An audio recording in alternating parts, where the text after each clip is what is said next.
Howdy. Welcome to Homestead Kitchen Living. I don't know if you've noticed or not, but lately when you go to the grocery store, a lot of things seem to be out and you can't find it. Some of the things you can't find are your baking things like flour and get this one, yeast. So if you can't find bread and you can't find yeast, how are you going to make bread? Well, you can actually make wild yeast using flour that you get from the store.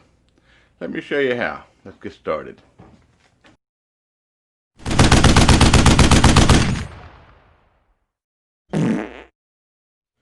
My God, what did you eat? So let's talk wild yeast. The reason they call it wild yeast is because yeast exists in the natural, all around you. It exists in your cooking, it exists in your flour already. All we're going to do is cause this yeast to become active. And we're going to do that by a simple process of adding flour and water and letting the two stick together until the yeast activates. I'm going to use for this whole wheat flour. So now the proportions of the flour water mixture is basically 3 parts flour, 2 parts water. You can add a little more water accordingly if you need to get the mixture into a slight slurry. You don't want it too wet. But don't worry, if it does get too wet, the water will simply rise to the top and you can drain that off. You can actually kickstart the wild yeast starter solution by adding orange juice the first time instead of water. But we're going to try that first. Yeah, there it is. Using a funnel here to make sure we get it in there correctly. Look, Mom, no mess. And now for the orange juice.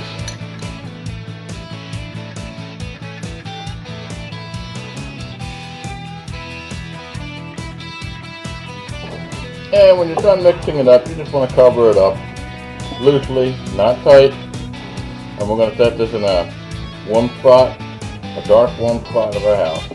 See what happens. Okay guys, after 2 days of the wild yeast project, day 1 I put some orange juice in with whole wheat flour. I let that sit for a day and I stirred it a couple times. Day 2 I added a little more flour and a little more water.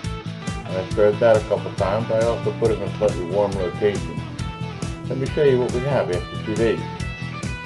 So, I don't know if you can see that. Yeah, see, there you go. There's the wild yeast. Oh, see all the bubbles? That's what you have. It's the wild yeast. And this is what I use to make my wild yeast bread, or what they call sourdough bread. What you need to do at this point is just refrigerate it until you're ready to use it. That's all there is to it, folks. Now you have your own active yeast ready to make your own homemade bread. Just keep it fresh in the refrigerator and remember to feed it once a week while it's in the refrigerator. You'll need about a half a cup of starter solution for your bread recipe. Thanks for watching my video. I hope you've enjoyed watching it as much as I've enjoyed making it. Homestead Kitchen Living. Old guy, new recipe, once a week. Tune in. Don't forget to like, subscribe, share it with a friend. Thanks again for watching. And don't forget, always, always, always give thanks to your Creator for the food that He's endowed and blessed us with. Once again, thanks for watching.